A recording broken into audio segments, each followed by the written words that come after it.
अनुसूचित जनजाति के लिए आरक्षित अनूपपुर विधानसभा सीट पर मुकाबला कांटे का है।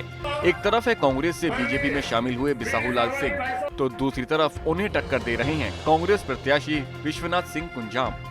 बिसाहूलाल सिंह कांग्रेस के टिकट पर पिछला चुनाव जीते थे, तो वहीं विश्वनाथ सिंह कुंजाम को पंचायती राजनीति का धुरंधर माना जाता है। आदिवासियों के इस गढ़ में कांग्रेस का पहले से प्रभाव रहा है। कुछ व्यक्तिगत और कुछ कांग्रेस के प्रभाव के चलते बिसाहूलाल यह सीट जीतते रहे हैं। अब की बार कांग्रेस ने उनकी घेराबंदी के लिए उसी जातीय समीकरण पर जोर दिया है, यानी मुकाबला कांटे का है। अगर 2018 विधानसभा चुनाव की बात करें तो कड़ी टक्कर में बिसाहूलाल सिंह चुनाव जीते थे। उन्होंने बीजेपी के पूर्व विधायक रामलाल रौतेल को मात्र 11,561 मतों से पराजित किया था। लेकिन अब बिसाहूलाल बीजेपी में शामिल हो चुके हैं और मुकाबला अपने ही कांग्रेस के पुराने साथी से है। वहीं ये बात भी सच है कि इस सीट पर सबसे ज्यादा 5 बार विधायक रहने की वजह से बिसाहूलाल ने अपनी जमीन खुद भी तैयार की है और उन्हें इस बार बीजेपी का साथ है। तो वहीं अपने वोट बैंक को साधने में जुटी कांग्रेस ने भी जातीय समीकरण साथ दिया है, जिससे इस विधानसभा सीट पर मुकाबला दिलचस्प हो गया है, जिसका फैसला यहाँ की जनता करेगी।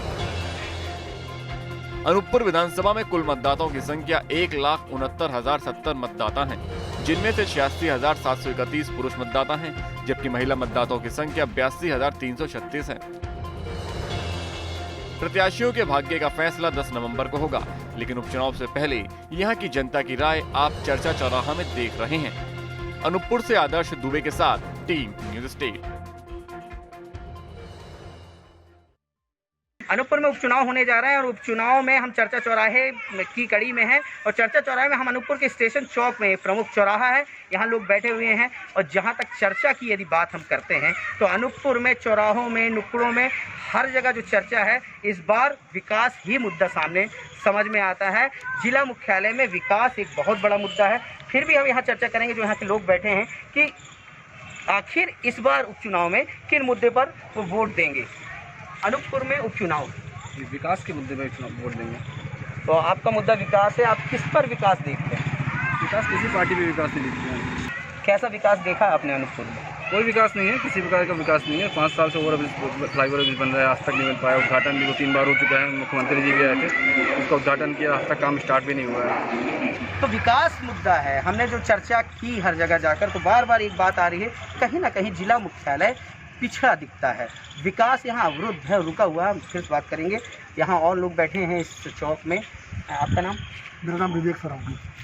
विवेक जी, अनूपपुर में उपचुनाव होने जा रहे हैं। जी हाँ। कोरोना काल भी चल रहा है, जी हाँ। महामारी चल रही है कोरोना की। बिल्कुल बिल्कुल। उसको लेके क्या लगता है रुझान, किस तरीके से लोग वोट के लिए निकलेंगे वहाँ? देखिए, अपन रुझान की बात करें, अनूपपुर का सबसे ज्वलंत मुद्दा जो है वो है फ्लाईओवर ब्रिज।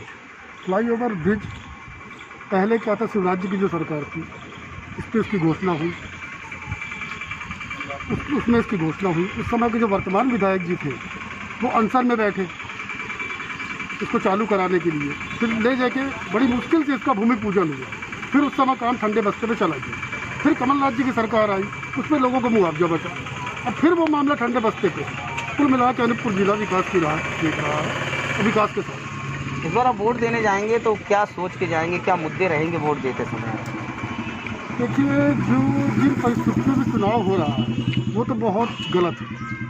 आज अनूपपुर जिला ही नहीं, अनूपपुर विधानसभा ही नहीं, ऐसे 27 विधानसभा क्षेत्र हैं जो ज़बरदस्ती के चुनाव झेल रहे हैं, जिसका परोक्ष या अपरोक्ष रूप से वजन जो है आम मतदाताओं पर पड़ रहा है। तो मुद्दे बस यही रहेंगे, सत्य और असत्य। क्या सोचते हैं इस तरीके से चुनाव में आप कैसे मतदान करने जाएंगे और क्या मुद्दे रहेंगे आप? मैं तो चाहता हूं कि ये जो चुनाव है 5 साल में जो एक बार होता है उसी टाइम पे होना चाहिए हमेशा। कभी बीच में किसी की भी सरकार को नहीं गिराना चाहिए। जिसको जनता ने जनादेश दिया है उसका सम्मान होना चाहिए और हमेशा एक अच्छी सरकार सुचारू रूप से चलनी चाहिए। और मैं चाहूँगा कि मुद्दा जो है अनूपपुर के विकास का, तो अनूपपुर का विकास न यहाँ सब्जी मंडी है, सब्जी मंडी भी कीचड़ से लथपथ रहती है। बस स्टैंड नहीं है, नया बस स्टैंड 5 साल से बन रहा है लेकिन बन नहीं पा रहा है। और ज़िला मुख्यालय में किसी भी तरफ से 1 किलोमीटर चले जाएं तो ज़िला ख़त्म हो जाता है, किसी भी तरह का विकास नहीं हो पाया है। जबकि 2003 से ज़िला बना हुआ है, लेकिन चाहते तो अभी तक यहाँ बहुत विकास हो सकता था, लेकिन किसी भी नेता ने, चाहे वो कांग्रेस का हो, चाहे भाजपा का हो, या फिर किसी अन्य पार्टी का हो, किसी ने भी विकास नहीं किया है। विकास नहीं किया है तो किसको वोट देंगे? विकास नहीं किया तो हम तो चाहेंगे कि जो अनूपपुर के लिए सोचता हो उसको वोट दिया जाए, और वोट तो हम किसको देंगे उसी समय पता चलेगा। कौन सोचता है अनूपपुर के बारे में? कौन पार्टी सोचती है, कोई व्यक्ति सोचता है? पार्टी अभी तो जो पार्टी चल रही, जिसका शासन चल रहा है, वो एक अच्छा शासन चला रही है, लेकिन तब भी उसमें भी कुछ कमियां हैं, और उनको भी उस पर सुधार करके दल बदल को जो है वो रोकना चाहिए, खरीद फरोख्त को रोकना चाहिए। जो भी इसका पैसा वो बांट रहे हैं तो वो जनता के बीच बंटना चाहिए और विकास कार्यों में लगना चाहिए। यहाँ चर्चा चौराहे में और लोग भी हमारे साथ में हैं। बड़े बड़े नेता आ रहे हैं, दोनों पार्टियों से आ रहे हैं, और अच्छी खासी भीड़ उनकी पार्टियों में देखने मिलती है, उनकी आम सभाओं में देखने को मिल रही है। तो ये जनता कहाँ से आ रही है कोरोना में, जबकि घर से भी नहीं निकल रहे थे लोग? देखिए, जनता नहीं आ रही, जनता को बुलाया जा रहा है पैसों के माध्यम से, और इतनी भारी भीड़ हो रही है। इसमें न तो कलेक्टर निर्देश दे रहे हैं, हमारे पत्रकार भाई भी लगे रहते हैं, लेकिन कुछ नहीं हो रहा है, कोरोना फैल रहा है। और रही बात अनूपपुर में उपचुनाव की, तो यहाँ तो मध्य प्रदेश के साथ, यहाँ की जनता के साथ इतना अपमान हुआ है, इनके मत को बेच दिया गया है। हम और भी लोगों से बात करेंगे, क्योंकि हम चौराहे में हैं और चौराहे में कई लोग एक साथ बैठते हैं। यहाँ और लोग भी हैं, यहीं के मतदाता हैं अनूपपुर विधानसभा के। तो आप ये बताइए कि अभी आपको क्या लग रहा है, जिस तरीके से उपचुनाव है, लोग क्या सोच के किन किन मुद्दों पर वोट डालने जाएंगे? अभी अनूपपुर जिला में, अनूपपुर विधानसभा में सबसे बड़ी मुद्दा है विकास। विकास यहाँ कुछ भी नहीं हो पाया है। विकास को लेकर जो अनूपपुर जिला के लिए अच्छा काम करेंगे, जनता उन्हीं को चाहेगी। अभी यहाँ क्या है, अनूपपुर जिला है, जिला के आजू बाजू में बहुत सारे गांव हैं, तो गांव से निकल कर जो सड़कें जिला तक पहुंच रही हैं, वो सड़कें की हालत जर्जर है। वहाँ बीच में अगर नदी गई हुई है, वो पुल टूट गई हैं, अभी तक बन नहीं पाया है। और हाँ, व्यवस्था मतलब एकदम से भ्रष्टाचार की ओर जा रही है। अस्पताल अभी 200 बेड वाली अस्पताल है, वो नहीं बन पाया है। यहाँ ब्रिज जो है, ओवर ब्रिज, वो भी नहीं बन पाई है। यहाँ इतना भीड़ लग जाता है। 15 साल बीजेपी की भी सरकार थी, उस समय भी ये मुद्दे रहे होंगे, उसी समय से लगता है मुद्दे चालू हैं। तो उस सरकार ने भी नहीं कर पाया 15 महीने में। क्या इनकी कांग्रेस की सरकार ने भी कोशिश नहीं की? हाँ, ये मुद्दे तो बीजेपी के शासनकाल से चल रहे हैं, लेकिन क्या है कि मुद्दे बीजेपी के शासनकाल के हैं, उनमें कांग्रेस जो है अपना नाम कमाना चाहती है, कांग्रेस के मुद्दे में बीजेपी अपना नाम कमाना चाहती है। इस तरह का चल रहा है, और जनता उस पर जो है तो मार खा रही है। जनता का विकास हो ही नहीं पा रहा है। बस एक दूसरे के योजना को जो है तो बताते हैं कि हमने चलाया है और हमने ऐसा किया है, जबकि पूरी तरह से कुछ कर नहीं पा रहे हैं। और भी लोग हैं हमारे साथ, चर्चा करेंगे हम। 15 महीने दिया था जनता ने जनादेश। देखिए, कमलनाथ जी को 15 महीना मिला था, नाम था 15 महीने, लेकिन उनको 11 ही महीने मिले। बाकी लोकसभा का चुनाव आ गया, आचार संहिता लग गए। आचार संहिता में कमलनाथ जी ने कोई काम नहीं कर पाया। विकास 11 महीने मिले, 11 महीने में वो सरकार गिराने में लग गए। शिवराज जी यहाँ भी सब पूरे हमारे विधायक को खरीद लिए, सवेरे भिंड क्षेत्र के विधायक को खरीद लिया गया। इस तरह से सरकार गिरा दिया गया। 15 महीने में कितने किसान लोगों 15 महीने में अनूपपुर में कुछ काम हो रहे थे क्या? अनूपपुर में 15 महीने में किसानों का कर्जा माफ़ हुआ। बिजली 100 रुपया आने लगी थी, कहाँ 500 1100 रुपया बिजली बिल का आता था।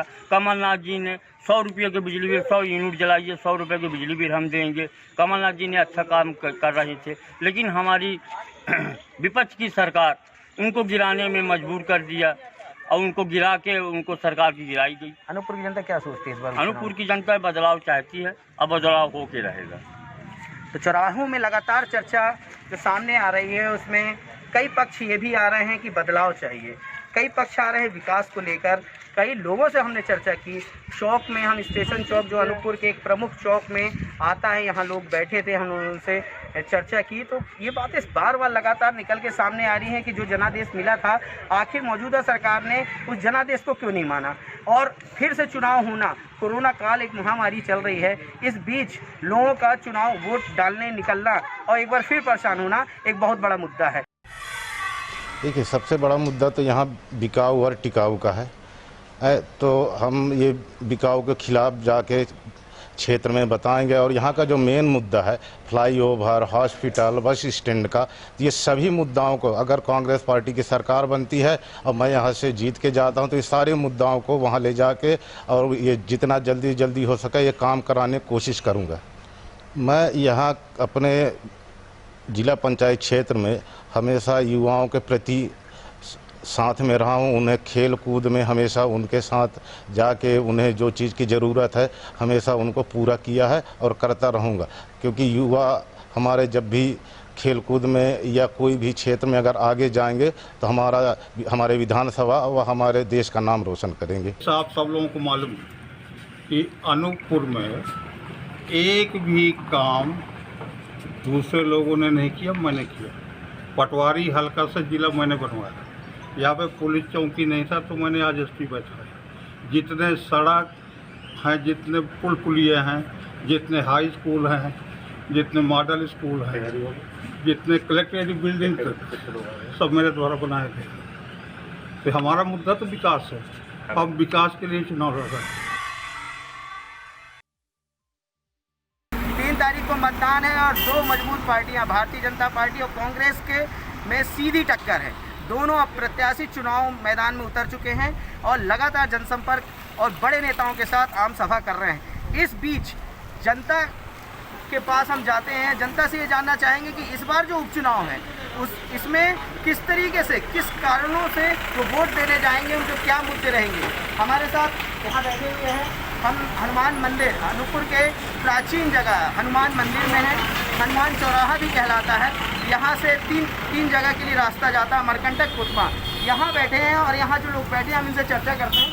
आप ये बताइए कि अनूपपुर में उपचुनाव होने जा रहे हैं, दोबारा चुनाव हो रहे हैं। 15 महीने की सरकार थी कांग्रेस की, उसके बाद फिर चुनाव हो रहे हैं। इस बार क्या मुद्दे रहेंगे? आपको क्या लगा पिछली सरकार और 15 महीने की सरकार? पिछली सरकार में ये रहा कि हम लोगों को जो अपन लोग अनाज बेचने जाते थे उसमें सुविधाएं अच्छी थी, और दूसरी सरकार आई 15 महीने की जो बनी इसमें हम लोगों को बोनस नहीं मिला और सुविधाएं हमको नहीं मिला। और किसानों को जो समर्थन मूल्य के बाद बोनस मिलना और वहाँ जाके सुविधाएँ मिलना, सोसाइटी में जाके जो अपन लोग धान बेचते हैं उनमें हमको सुविधाएँ नहीं मिलता है। जो अभी 15 महीने की जो सरकार थी उसके पहले हमको अच्छा सुविधा मिल जाता था। और बहुत सारे ऐसी सरकार चाहते हैं जो किसानों के हित में काम करे। तो जो पहले दूसरे पार्टी से थे और आज दूसरे पार्टी में चले गए हैं, लोगों से हम ये जानने की कोशिश करेंगे कि दल बदल कर अब वही नेता चुनाव लड़ रहे हैं, तो उनके प्रति क्या रुझान है, उनके प्रति क्या सोचती है यहाँ की जनता। हम बात करते हैं, हमारे साथ इसी चर्चा में शामिल हैं यहीं के व्यक्ति अनूपपुर विधानसभा से। आपका नाम? मेरा नाम वेदराम दादी राठौर से नाम जानते हो। वैसे मेरा एक चाय का व्यवसायी हूँ और खेती बाड़ी भी है।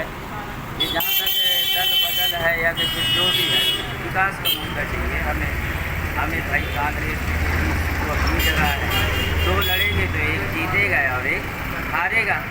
जहाँ तक पार्टी के लेवल का तो मैंने भी कभी बहुत अनुभव किया इस चीज़ का कि आज आर्थिक स्थितियाँ हम लोगों की जर्जर है।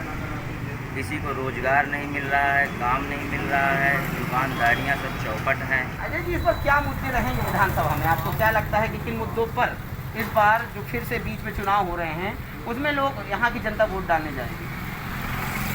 क्या मुद्दे? मुद्दे तो बहुत हैं। यहाँ के जो प्रत्याशी हैं बिसाहूलाल सिंह जी भाजपा प्रत्याशी, तो उनके गांव से कुछ ही दूरी पे सड़क आज कई वर्षों से निर्माण नहीं हुआ पाया है। मेरा कहना ये है कि जब वो अपने घर से गृहग्राम से उस दूरी के रोड निर्माण नहीं करवा पा रहे हैं तो आगे जो जिले का क्या विकास करेंगे? बिसाहूलाल जी विकास नहीं कर पाएंगे, वो भारतीय जनता पार्टी, तो कांग्रेस विकास कर लेगी क्या? उनसे उम्मीद ही कम है, पर हमारे बीच अभी कुछ कोई है नहीं उम्मीदवार। मतलब कोई इस तरीके से है नहीं, ऑप्शन नहीं है आपके पास? नहीं, कोई नहीं ऑप्शन नहीं है तो क्या करेंगे इस बार चुनाव में? वोट डालने नहीं जाएंगे क्या? वोट तो डालेंगे, हमारा अधिकार है। एक बार हम नोटा को वोट देंगे। नोटा को वोट। तो कहीं ना कहीं जनता में ये भी चल रहा है कि पिछली सरकार जो 15 साल की जो सरकार थी उसमें भी क्षेत्र का बहुत विकास नहीं हो पाया और बिसाहूलाल जी जो यहाँ मंत्री कैबिनेट के रूप में मंत्री हैं और इस बार पार्टी चेंज करके भारतीय जनता पार्टी से प्रत्याशी है और उनके गांव में ही विकास नहीं हुआ, ये भी जनता का कहना है। और प्रत्याशी दोनों नहीं समझ में आ रहा है, तो नोटा भी एक ऑप्शन इनके लिए यहाँ की जनता के लिए बनता है।